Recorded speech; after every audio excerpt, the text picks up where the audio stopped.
성리는 왜 또 패배했을까요? 그리고 더 이상한 질문이 하나 남습니다. 왜 패배했는데도 지금 많은 사람들은 성리를 결승에 가장 가까운 인물로 보고 있을까요? 무명전설의 준결승 무대에서 성리는 분명 크게 졌습니다. 단순히 아슬아슬하게 밀린 정도가 아니었습니다. 하루 941점, 성리 559점. 거의 400점에 가까운 차이였습니다. 숫자만 놓고 보면 이건 완패였습니다. 그런데 이상하게도 이 패배는 성리를 끝장낸 장면이 아니라 오히려 성리가 왜 끝까지 살아남을 수밖에 없는 가수인지를 보여준 장면처럼 보였습니다. 안녕하세요, 여러분. 오늘은 무명전설에서 가장 뜨거운 이름 중 한 명인 성리에 대해 조금 깊게 이야기해 보겠습니다. 이 이야기는 단순히 누가 이기고 누가 졌느냐의 문제가 아닙니다. 한 가수가 가진 실력, 무대 전략, 대중의 반응, 그리고 결승을 앞둔 프로그램의 흐름까지 모두 얽혀있는 이야기입니다. 많은 분들이 그날의 결과를 보고 놀라셨을 겁니다. 성리가 이렇게까지 큰 점수 차로 밀릴 줄은 예상하지 못했다는 반응도 있었고, 하루의 감정 전달이 워낙 강했기 때문에 충분히 이해된다는 반응도 있었습니다. 하지만 여기서 우리가 꼭 짚어야 할 것은 하나입니다. 성리가 정말 노래를 못해서 진 것인가, 아니면 그 무대가 성리에게 너무 불리한 전장이었는가 하는 점입니다. 준결승에서 하루와 성리는 같은 팀, 같은 무대, 같은 곡으로 맞붙었습니다. 님이여 님이시여. 이 곡은 화려한 기술이나 큰 동작으로 승부하기보다는 목소리 안에 담긴 감정과 진심이 얼마나 관객에게 닿느냐가 중요한 노래였습니다. 다시 말해 이 무대는 누가 더 완벽하게 꾸몄느냐보다 누가 더 자연스럽게 마음을 흔들었느냐가 핵심이었습니다.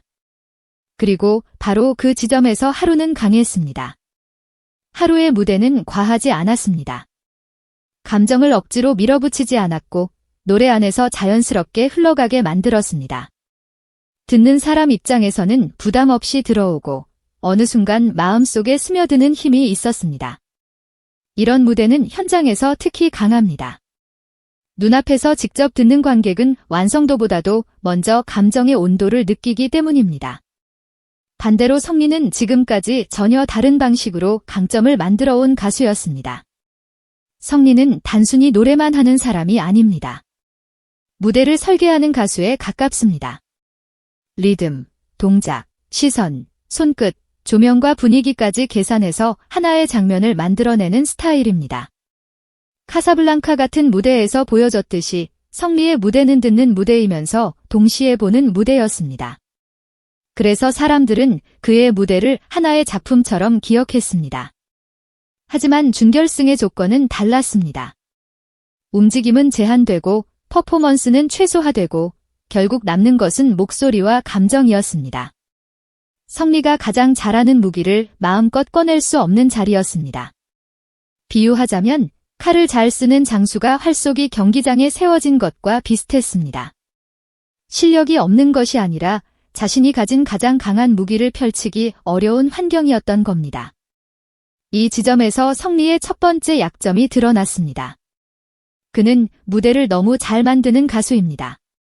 그런데 때로는 그 완성도가 관객과의 거리감을 만들 수 있습니다.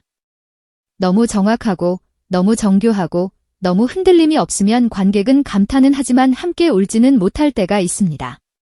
무대가 훌륭하다는 것은 느끼지만 내 이야기처럼 마음속으로 들어오는 데는 시간이 걸리는 것입니다. 성리의 두 번째 문제는 완벽함에 대한 집착이었습니다. 그는 무대를 우연에 맡기지 않는 사람입니다.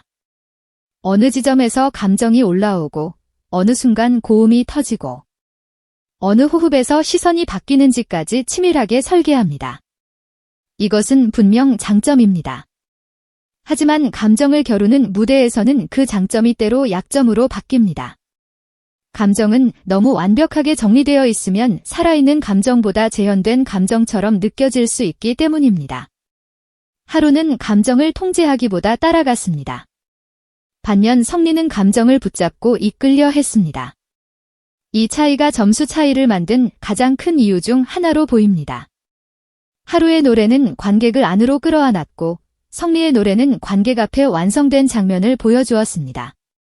둘 다 좋은 무대였지만 그날의 평가 방식과 현장 분위기에서는 하루의 방식이 더 강하게 먹힌 것입니다. 여기서 또 하나 중요한 것이 있습니다. 성리에게는 15년이라는 시간이 쌓여 있습니다. 그 시간은 그의 무대를 깊게 만들었습니다. 하지만 동시에 무겁게 만들기도 했습니다. 탈락, 좌절, 재도전, 다시 무대에 서는 시간. 그런 경험은 노래 한 소절마다 간절함으로 묻어납니다. 그런데 감정은 많다고 늘 좋은 것이 아닙니다. 간절함이 너무 커지는 순간 관객은 그것을 공감이 아니라 압박으로 받아들일 수도 있습니다. 성리의 무대에는 늘 집어내는 반드시 보여줘야 한다는 무게가 느껴집니다. 그것이 성리의 매력이기도 하지만 때로는 그의 발목을 잡기도 합니다. 하루의 감정이 부드럽게 스며들었다면 성리의 감정은 강하게 밀려왔습니다. 누군가에게는 그것이 깊은 울림이었겠지만 또 누군가에게는 조금 버거운 감정으로 다가왔을 수 있습니다. 그렇다면 이 패배는 성리의 끝일까요? 저는 오히려 반대로 봅니다. 이 패배는 성리가 무엇을 고쳐야 하는지 가장 분명하게 보여준 장면이었습니다.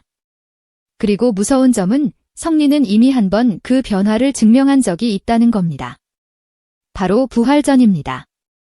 성리는 그 무대에서 지금까지 자신을 대표하던 화려한 퍼포먼스를 내려놓았습니다. 움직임을 줄이고 연출을 줄이고 오직 목소리 하나로 승부했습니다. 아인이라는 곡을 통해 그는 처음으로 아무것도 하지 않는 무대에 가까운 선택을 했습니다. 성리에게 이것은 쉬운 선택이 아니었습니다. 왜냐하면 그는 늘 무대를 만들어서 이겨온 사람이었기 때문입니다.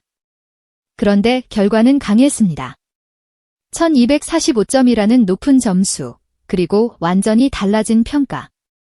이 장면이 중요한 이유는 성리가 고정된 스타일에 갇힌 가수가 아니라는 점을 보여줬기 때문입니다. 그는 필요하다면 자신이 잘하던 것을 버릴 수 있는 사람입니다. 그리고 그것은 결승으로 갈수록 더 큰 무기가 됩니다. 결승은 정답이 정해져 있지 않습니다. 어떤 날은 퍼포먼스가 이기고 어떤 날은 감정이 이기고 어떤 순간에는 팬덤과 대중의 선택이 결과를 뒤흔듭니다. 이때 필요한 것은 단 하나의 장점이 아니라 상황에 따라 자신을 바꿀 수 있는 힘입니다. 성리는 바로 그 지점에서 여전히 위험한 참가자입니다. 성리를 두고 흔히 육각형 아티스트라는 말이 나오는 이유도 여기에 있습니다. 보컬만 있는 것이 아닙니다. 퍼포먼스가 있고 비주얼이 있고 서사가 있고 팬덤이 있고 화제성이 있습니다. 어떤 기준으로 평가하든 일정 수준 이상을 만들어낼 수 있는 참가자는 흔하지 않습니다. 물론 하루처럼 감정 하나로 강하게 파고드는 가수도 무섭습니다. 하지만 성리는 여러 방향에서 동시에 공격할 수 있는 가수입니다. 결승을 앞둔 상황에서 가장 중요한 변수는 국민투표입니다. 성리는 이미 국민투표에서 강한 존재감을 보여준 참가자입니다. 결승 무대는 심사위원의 평가만으로 끝나는 자리가 아닙니다. 팬덤의 움직임, 대중의 선택, 문자 투표의 흐름이 결과를 크게 바꿀 수 있습니다. 이 구조 안에서 성리는 결코 불리한 사람이 아닙니다. 오히려 가장 강한 기반을 가진 참가자 중 한 명이라고 볼 수 있습니다. 그렇기 때문에 성리의 패배는 탈락의 신호가 아니라 전환점에 가깝습니다. 그는 하루에게 졌습니다. 그것도 크게 졌습니다. 하지만 그 패배를 통해 자신이 무엇에서 밀렸는지 알게 됐습니다. 퍼포먼스만으로는 안 된다는 것, 완벽함만으로는 부족하다는 것, 감정을 설계하는 것과 감정을 함께 나누는 것은 다르다는 것, 이 세 가지를 알게 된 성리는 결승에서 전혀 다른 선택을 할 가능성이 있습니다. 여기서 하루와 성리의 차이를 다시 한번 정리해 볼 필요가 있습니다. 하루는 감정을 흘려보내는 가수입니다. 억지로 꾸미지 않습니다. 힘을 많이 주지 않습니다. 그래서 듣는 사람이 편안하게 따라가게 됩니다. 그의 무대는 마치 오래 알고 지낸 사람의 이야기를 듣는 것처럼 자연스럽습니다.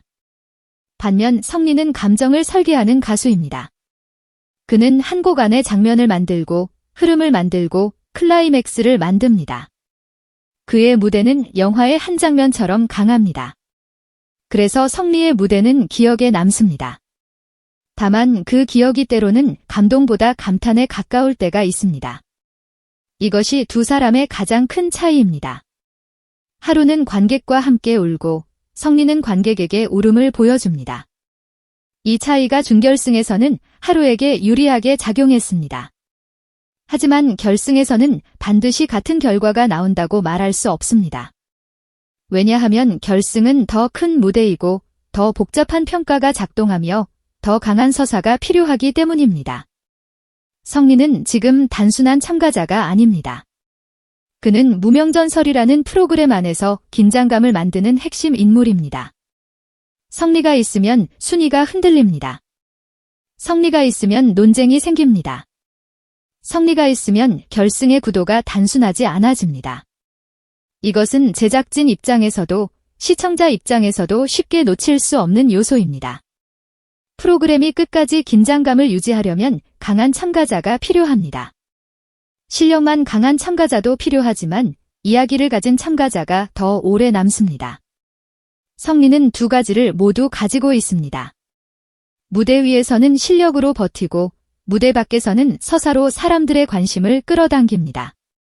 계속 실패하는 것처럼 보이지만 완전히 무너지지 않고 밀리는 것처럼 보이지만 다시 올라오는 인물. 이런 구조는 시청자들을 끝까지 붙잡아 둡니다. 트로트라는 장르의 흐름도 함께 봐야 합니다. 예전에는 정확함, 정통성, 기술이 더 큰 기준이었습니다. 얼마나 잘 부르는가, 얼마나 안정적인가, 얼마나 깊게 꺾고 표현하는가가 중요했습니다. 하지만 지금은 조금 달라졌습니다. 잘 부르는 것만으로는 부족합니다. 얼마나 닿는가, 얼마나 공감되는가, 얼마나 사람의 마음을 움직이는가가 더 중요해졌습니다. 성리는 바로 그 변화의 경계에 서 있는 사람입니다. 과거의 기준으로 보면 완벽에 가까운 가수입니다. 무대 장악력, 퍼포먼스, 기술, 구성력 모두 강합니다. 하지만 지금의 기준에서는 때로 조금 과하게 느껴질 수도 있습니다. 그래서 성리는 뒤처진 가수가 아니라 두 시대 사이에서 가장 치열하게 흔들리고 있는 가수라고 볼 수 있습니다. 그리고 저는 이 흔들림이 오히려 성리의 가능성이라고 생각합니다. 흔들리는 사람은 바뀔 수 있습니다. 패배를 겪은 사람은 다음 선택을 다르게 할 수 있습니다. 이미 부활전에서 변화를 보여준 성리라면 결승에서도 다시 한번 자신의 방식을 바꿀 수 있습니다. 화려함을 줄이고 진심을 더할 수도 있고 완벽함을 조금 내려놓고 날것의 감정을 보여줄 수도 있습니다. 만약 그렇게 된다면 성리는 준결승에서 졌던 그 사람이 아니라 완전히 다른 모습으로 결승에 설 수 있습니다. 결국 오늘 이야기의 핵심은 이것입니다. 성리는 패배했습니다. 하지만 무너진 것은 아닙니다. 오히려 패배를 통해 자신의 약점을 확인했고 결승을 앞두고 가장 중요한 숙제를 얻었습니다. 그리고 그 숙제를 풀 수 있는 능력도 이미 한 번 보여줬습니다. 하루의 승리는 분명 강했습니다. 그 무대에서 하루는 감정의 힘이 무엇인지 보여줬습니다. 하지만 성리의 이야기도 아직 끝나지 않았습니다. 그는 한 번의 패배로 설명될 수 있는 가수가 아닙니다. 무너질 때마다 더 깊어지고 밀릴 때마다 더 날카로워지는 구조를 가진 가수입니다. 결승에서 우리가 보게 될 성리는 준결승에서 패배한 성리와 같지 않을 수 있습니다. 그 패배를 통과한 성리, 자신의 무기를 다시 정리한 성리. 감정과 퍼포먼스 사이의 균형을 다시 찾은 성리가 무대에 오른다면 이야기는 완전히 달라질 수 있습니다. 여러분은 어떻게 보시나요? 성리의 패배는 단순한 전략 실패였을까요? 아니면 결승을 앞둔 더 큰 성장을 위한 과정이었을까요? 하루와 성리, 두 사람의 흐름 중 결승에서 더 강하게 터질 쪽은 과연 누구일까요? 오늘 이야기가 여러분께 무명전설을 보는 또 하나의 시선이 되었으면 좋겠습니다. 여러분의 생각도 댓글로 꼭 남겨주세요. 앞으로 이어질 결승 분석과 더 깊은 무대 이야기가 궁금하시다면 좋아요와 구독, 알림 설정까지 부탁드립니다. 오늘도 함께 해주셔서 감사합니다.